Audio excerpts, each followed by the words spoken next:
1971 की बात है। पाकिस्तानी फौज ने पूर्वी पाकिस्तान में ऑपरेशन सर्चलाइट शुरू कर दिया था। वे सरेआम जनसंहार कर रहे थे। इससे बचने के लिए लाखों शरणार्थी भारत आ रहे थे। भारत पर कार्रवाई करने का दबाव था। भारत ने सबसे पहले डिप्लोमेटिक रास्ता पकड़ा। उसने अमेरिका से अपील की कि पाकिस्तानी सेना को हथियार देना बंद कर दें। इन्हीं हथियारों के दम पर पाकिस्तानी फौज दमन कार्यक्रम चला रही थी, लेकिन अमेरिका को कोई फर्क नहीं पड़ रहा था। इसी बीच अमेरिका के national security advisor Henry Kissinger Bharat आए। उनका भारत आना महज दिखावा था, लेकिन जब आ गए तो मीटिंग्स भी होने लगी। उनकी सबसे चर्चित मीटिंग प्रधानमंत्री इंदिरा गांधी के सेक्रेटरी परमेश्वर नारायण हक्सर से हुई। हक्सर ने किसिंजर को समझाने की पूरी कोशिश की, लेकिन किसिंजर टस से मस नहीं हुए। वो पाकिस्तान को हथियारों की सप्लाई रोकने के लिए तैयार नहीं थे। इस पर हक्सर बिफर गए। उन्होंने कहा, भारत युद्ध नहीं चाहता है, लेकिन हमारे पास इसको रोकने की वजह भी नहीं है। हक्सर ने मीटिंग में किसिंजर को शांत करा दिया था। उस दौरे में किसिंजर जहां कहीं गए उन्हें मुंह की खानी पड़ी। फिर भी उनका पाकिस्तान प्रेम कम नहीं हुआ था। इसकी वजह ये थी कि उन दोनों अमेरिका पाकिस्तान के रास्ते चीन से दोस्ती कर रहा था। वो इस मोमेंटम को तोड़ना नहीं चाहता था। इसके लिए वो पूर्वी पाकिस्तान में हो रहे जनसंहार को नजरअंदाज कर चुका था। इसका ताप किसिंजर को भारत में झेलना पड़ रहा था। एक वाकया नई दिल्ली के अशोका होटल का है। किसिंजर जाने माने भारतीय एकेडमिक्स और थिंक टैंक के लोगों से मिल रहे थे। इसी दौरान IDSA के डायरेक्टर के सुब्रमण्यम ने उन्हें आड़े हाथों ले लिया। उन्होंने तल्ख लहजे में किसिंजर से कहा कि आप खुद एक शरणार्थी रहे हैं, आपको इस मामले की गंभीरता को समझना चाहिए।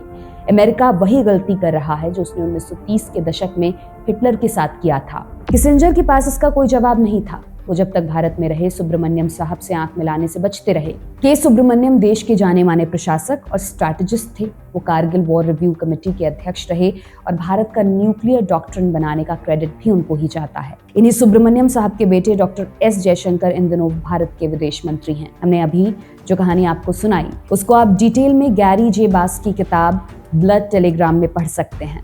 ये कहानी बताने का एक मकसद बांग्लादेश के हालात से आपको रूबरू कराना है।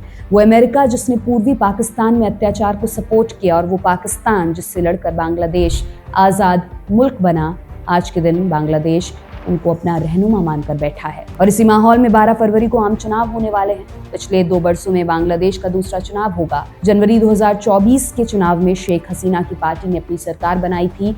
उन्हें 5 बरस का कार्यकाल मिला था, लेकिन 7 महीनों के भीतर उनका तख्ता पलट हो गया। तब से बांग्लादेश में अंतरिम सरकार काम कर रही थी। 12 फरवरी के चुनाव में स्थायी सरकार मिलने की उम्मीद है, लेकिन ये सरकार काम कैसे करेगी? बांग्लादेश में असली पावर किसके पास है? प्रधानमंत्री और राष्ट्रपति की शक्तियां क्या हैं? सरकार चुनने में आम लोगों की कितनी भूमिका होती है और बांग्लादेश में इलेक्शन का प्रोसेस क्या है? इस वीडियो में हम इन्हीं सवालों को एक्सप्लेन करेंगे। नमस्कार, पावर बास के एक और एपिसोड में आपका स्वागत है। मैं हूँ दिव्यांशी सुमराव और आप देख रहे हैं क्यूरिस्तान।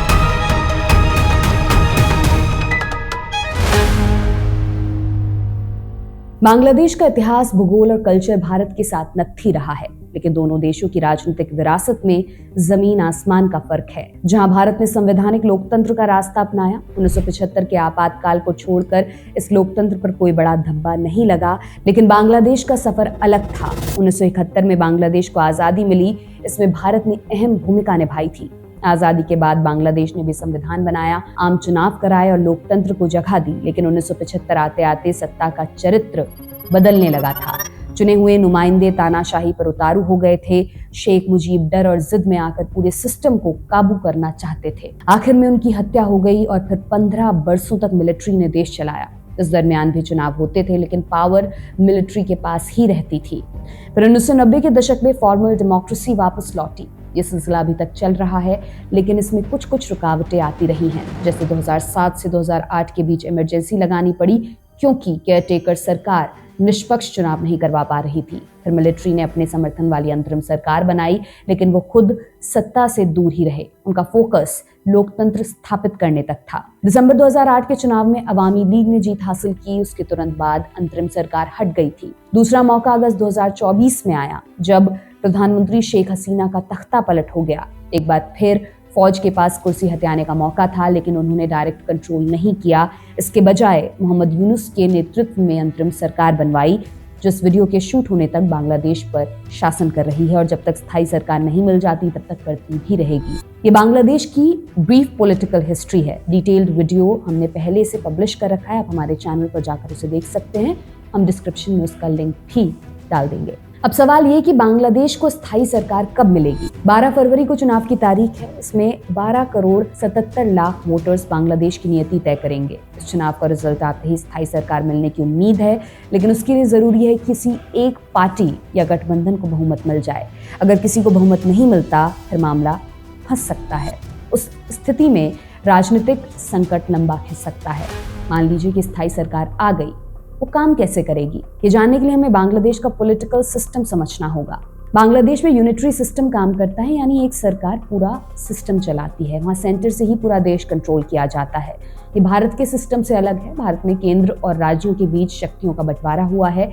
राज्यों को अपना बजट बनाने और घरेलू मामलों में फैसला करने का अधिकार है, लेकिन बांग्लादेश में राज्य जैसी कोई चीज नहीं है। राज्यों के बजाय वहाँ 8 एडमिनिस्ट्रेटिव डिविजन्स बने हुए हैं। ये डिविजन्स हैं बरिशाल, चटगांव, ढाका, खुलना, मीमनसिंह, राजशाही, रंगपुर और सिलहट। डिविजन्स को बांग्लादेश की सिविल सर्विस के अफसर चलाते हैं। उनकी नियुक्ति केंद्र सरकार करती है। डिविजन्स को किसी भी तरह की स्वायत्तता नहीं है। उन्हें अहम फैसलों के लिए केंद्र सरकार पर निर्भर रहना होता है। अब आते हैं सरकार की 3 शाखाओं पर। पहली शाखा है कार्यपालिका। बांग्लादेश में हेड ऑफ द स्टेट और हेड ऑफ द गवर्नमेंट का पद अलग अलग है। हेड ऑफ द स्टेट का पद राष्ट्रपति के पास है। वे फौज के कमांडर इन चीफ भी होते हैं, लेकिन उनका पद सेरेमोनियल है। उनके पास नाम मात्र की शक्तियां हैं। वे प्रधानमंत्री की सलाह के बगैर कोई बड़ा फैसला नहीं ले सकते। राष्ट्रपति का एक कार्यकाल 5 बरस का होता है। कोई भी व्यक्ति 2 बार से ज्यादा राष्ट्रपति नहीं रह सकता। राष्ट्रपति का चुनाव बांग्लादेश की संसद करती है। 20 या उससे ज्यादा सांसद मिलकर कैंडिडेट को नॉमिनेट करते हैं, फिर उनके नाम पर वोटिंग कराई जाती है। इसमें सिर्फ सांसद ही वोट डाल सकते हैं। जिस कैंडिडेट को सबसे ज्यादा वोट मिलते हैं वो राष्ट्रपति बनता है। मौजूदा समय में मोहम्मद शहाबुद्दीन राष्ट्रपति हैं। वो अप्रैल 2023 से इस पद पर हैं। उन्होंने निर्विरोध चुनाव जीता था क्योंकि उनको शेख हसीना की अवामी लीग का समर्थन हासिल था। बांग्लादेश में राष्ट्रपति को हटाने के लिए महाभियोग का प्रावधान भी है। महाभियोग लगाने के लिए संसद में 2/3 वोटों की जरूरत होती है। ये तो हुए head of the state. Head of the government होते हैं प्रधानमंत्री।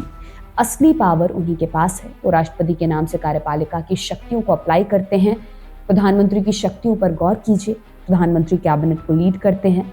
वे जब चाहें किसी मंत्री को हटा सकते हैं। प्रधानमंत्री देश की डोमेस्टिक और फॉरेन पॉलिसीज तय करते हैं। संसद में बहुमत दल के नेता भी प्रधानमंत्री ही होते हैं। इस नाते वे कानून बनाने की प्रक्रिया को भी कंट्रोल करते हैं। फौज और इंटेलिजेंस एजेंसियां उन्हीं को रिपोर्ट करती हैं। डिविजनल कमिश्नर और अटॉर्नी जनरल जैसे अहम पदों की नियुक्ति में भी प्रधानमंत्री की निर्णायक भूमिका रहती है। विदेशी मंचों पर बांग्लादेश का प्रतिनिधित्व प्रधानमंत्री करते हैं। इसके अलावा राष्ट्रपति ज्यादातर फैसले प्रधानमंत्री की सलाह से ही लेते हैं। ये प्रधानमंत्री की कुछ मुख्य शक्तियां हैं। इससे आपको उनकी हैसियत का अंदाजा मिल गया होगा। अब ये जान लेते हैं कि प्रधानमंत्री का चुनाव कैसे होता है। बांग्लादेश में प्रधानमंत्री का चुनाव इनडायरेक्ट होता है। जब जनता वोट डालने जाती है तब वे प्रधानमंत्री के बजाय पार्टी कैंडिडेट्स के नाम पर वोट करती है। जिस भी पार्टी या गठबंधन को संसद में बहुमत मिलता है उसका नेता प्रधानमंत्री बनता है। प्रधानमंत्री का एक कार्यकाल 5 बरस का होता है। अभी तक उनके लिए कोई टर्म लिमिट नहीं थी, लेकिन जुलाई 2025 में अंतरिम सरकार एक चार्टर लेकर आई। इसमें सुझाव दिया गया कि प्रधानमंत्री पद के लिए 2 टर्म की लिमिट होनी चाहिए। 12 फरवरी को आम चुनाव के साथ इस प्रस्ताव पर एक जनमत संग्रह भी होना है। अगर बहुमत ने हाँ कर दिया तो आगे से कोई भी नेता 2 टर्म से ज्यादा प्रधानमंत्री नहीं रह पाएगा। जुलाई चार्टर में और भी कई बदलाव प्रस्तावित हैं, उनकी चर्चा आगे करेंगे। सरकार की दूसरी शाखा है विधायिका। विधायिका माने विधान या कानून बनाने वाली संस्था यानी संसद। बांग्लादेश में अभी तक एक सदन वाली व्यवस्था है। इसका नाम जातीय संसद है। इसके कुल मेंबर्स 350 हैं। इनमें से 300 सदस्यों का चुनाव जनता के डायरेक्ट वोट से होता है। 12 फरवरी को इन्हीं 300 संसदीय सीटों के लिए वोट डाले जाएंगे। बाकी की 50 सीटें महिलाओं के लिए आरक्षित हैं, उनके लिए अलग से कोई वोटिंग नहीं होती। इन सीटों का बंटवारा पार्टियों को डायरेक्ट इलेक्शन में मिली सीटों के आधार पर होता है। मान लीजिए किसी पार्टी ने 300 में से 120 सीटें जीती, ये 300 का 40% हुआ। इसी अनुपात में उसको 50 का 40% यानी 20 रिजर्व सीटें मिल जाएंगी। संसद के पास क्या क्या शक्तियां हैं? संसद कानून बनाती है, वो किसी कानून को रद्द भी कर सकती है। संसद के पास संविधान में संशोधन का अधिकार है। संसद बजट अप्रूव करती है। संसद मंत्रियों के कामकाज पर निगरानी रखती है। जरूरत पड़ने पर उनसे पूछताछ भी कर सकती है। संसद अविश्वास प्रस्ताव लाकर सरकार गिरा सकती है। संसद महाभियोग लाकर राष्ट्रपति को हटा सकती है। जजों के खिलाफ महाभियोग संसद में चलाया जा सकता है। अंतर्राष्ट्रीय संधियों को संसद लागू कराती है। आपातकाल या जंग लड़ने की मंजूरी भी संसद ही देती है। देखा जाए तो संसद के पास पर्याप्त अधिकार हैं, लेकिन इसका कोई खास मतलब नहीं है, क्योंकि बांग्लादेश की पॉलिटिकल पार्टियों में हमेशा एक या दो व्यक्तियों का दबदबा रहा है।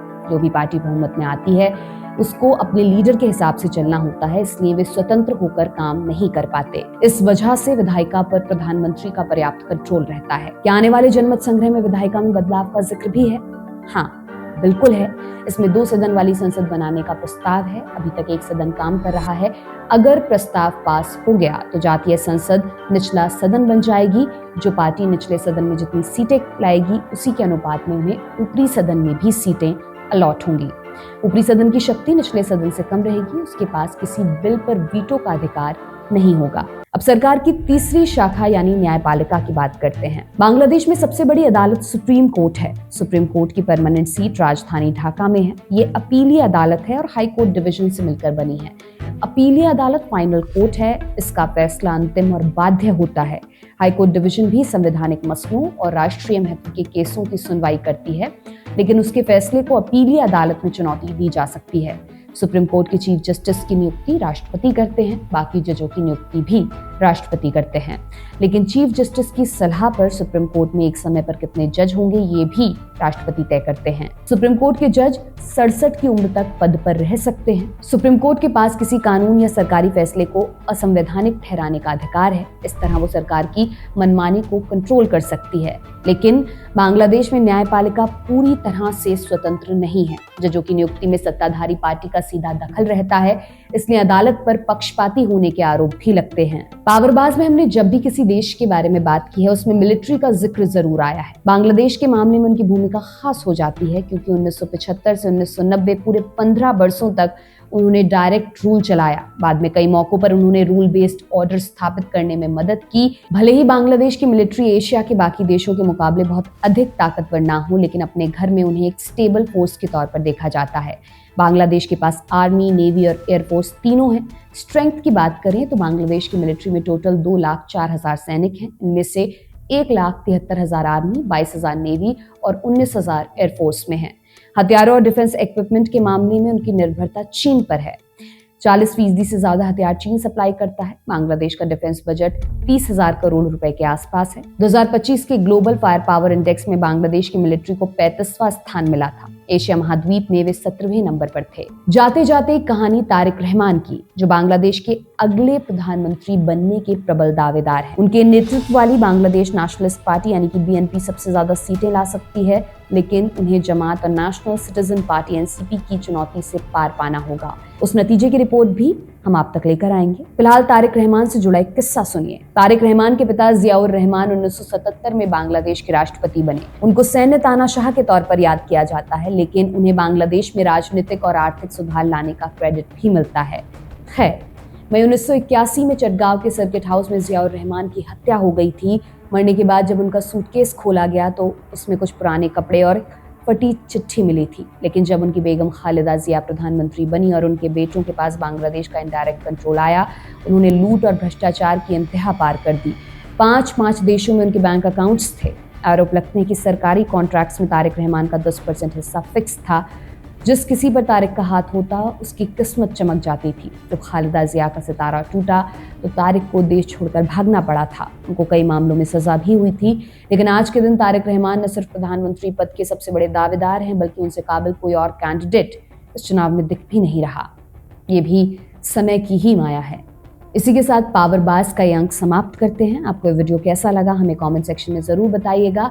वीडियो को अंत तक देखने के लिए आपका तहे दिल से धन्यवाद। अगर कोई काम की जानकारी मिली हो तो वीडियो को लाइक और चैनल को सब्सक्राइब करना मत भूलिएगा। ये तमाम जानकारी आपके लिए लेकर आए थे अभिषेक कुमार। एक नई वीडियो में आपसे फिर मुलाकात होगी, तब तक के लिए शुक्रिया।